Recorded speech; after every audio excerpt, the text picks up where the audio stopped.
We need to shift from I need you to be impressed by me to I need to connect with you. This is the number one mindset shift that's going to magnetize your audience. And when you figure out why this is important and how to do it, which I'm going to be giving you 3 steps to actually make this happen during the next talk or the next content you create, you are going to immediately feel like speaking, communicating, and selling is so much more easier. And it's going to transform your approach to selling and connecting and public speaking in general. Number 1, start every pitch or every talk with an intention to serve. This can be in a couple different ways. One, it could be a silent prayer or mantra that you say to yourself before you go live, record, or before you grab that mic and start to speak. Intentions are like a map, a destination.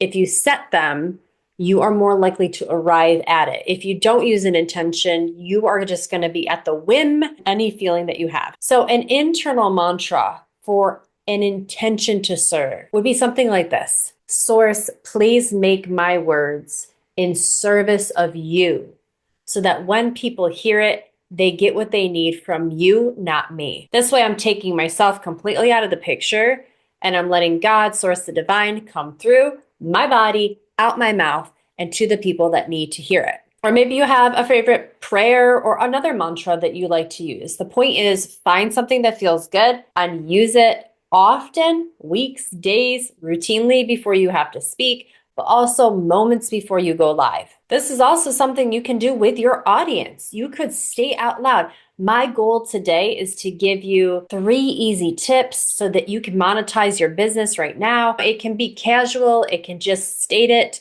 People like knowing, where are you taking us? What's the point of this? What can I get out of it? And so by serving people and stating it explicitly out loud, you set your intention and also you can draw the audience in. Why does this work? Well, when you focus on service, people can feel that you're coming across authentic. They can feel that you really care about them. It also makes you really approachable. And this is what builds trust right away. Number 2, adjust your delivery to meet your audience's needs. Excuse me, what does that mean, Kimberly? There's a whole lot of words right there. Have you heard of the phrase, read the room? What the heck does that mean? At first, I used to think it was, let me just stare at the people I'm talking at and quickly be able to decipher, mind read even, what they need. But quite honestly, when you're speaking, especially in public, and maybe for the first time or the first few times, you're going to be nervous and you got enough going on inside of your own damn head. So I want to give you permission right now to throw it out, and here's why. You actually can't read the room. You can only feed the room. Feed the room is the opposite, or maybe the precursor to read the room. When you feed the room energy, it is because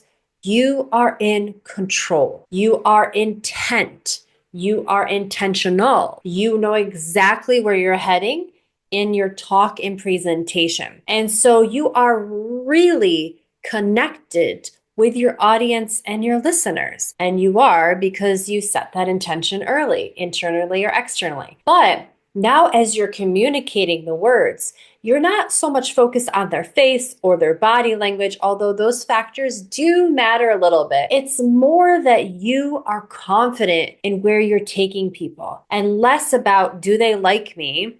Am I impressing them? Do they have this lean in look of interest?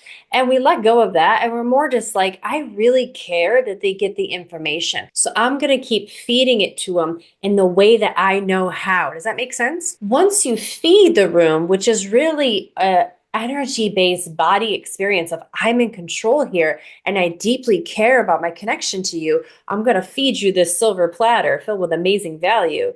You will notice that energy exchange is much more tangible and can actually give you the results of reading the room. So you get the same result, which is really, I feel connected to these people as if I'm sitting right there in the chair. So how do we really do this? It's by anchoring into the body. It's by feeling and noticing your breath, using your breath, feeling heat, feeling shakiness, feeling excitement, whatever the body is going through in that moment, quite honestly, just allowing it to happen and staying connected to your heart and to your beautiful mission. It's that body to body experience, human to human experience. It's going to allow you to actually feed the room and know exactly what they need because you care deeply. And it's that caring heart to heart connection that's actually going to make you read the room, and they're going to think you're psychic. And what this will allow you to do is actually pivot off script if you need to. So, this pivoting in the moment, going off script, is a skill I want you to start to feel comfortable with, and it'll come with practice, okay? When you notice that energy has dropped, or when you notice that maybe you're uncomfortable, you're probably feeling it, and so is your audience. When you feel rushed, your audience feels rushed. When you feel a little bit nervous, your audience is feeling that too.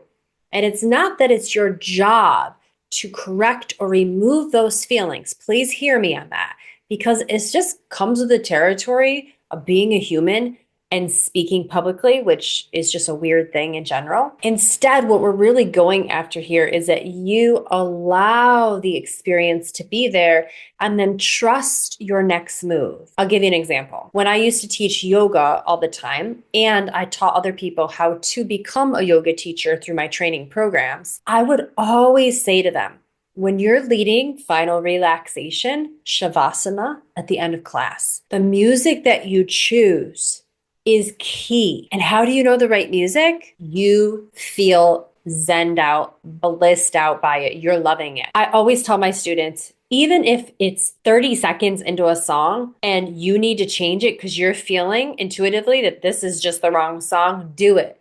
Because if you're feeling it, so is your audience. So remember that when you're on stage or you're recording content, if you're feeling intuitively to go in the next direction, do it. It's probably correct. Let me know in the comments. Have you ever done that before? Have you ever felt suddenly, I need to talk about this over here? And it ended up being the coolest discussion, whether that was with a friend, family member, at work. And number 3, use storytelling to convey emotion, not just information. Storytelling is the fastest and deepest way to connect with people. It's like giving someone an invitation to join you at your house for a dinner party. People are going to love it.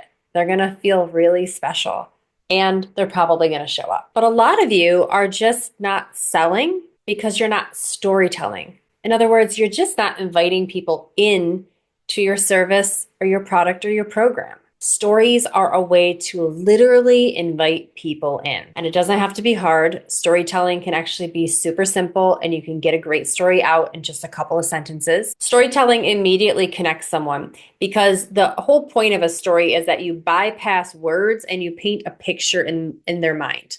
And picture is where emotion can quickly enter a person's body. And it's also where the person can see themselves in your story. And in fact, that's what a really good story does.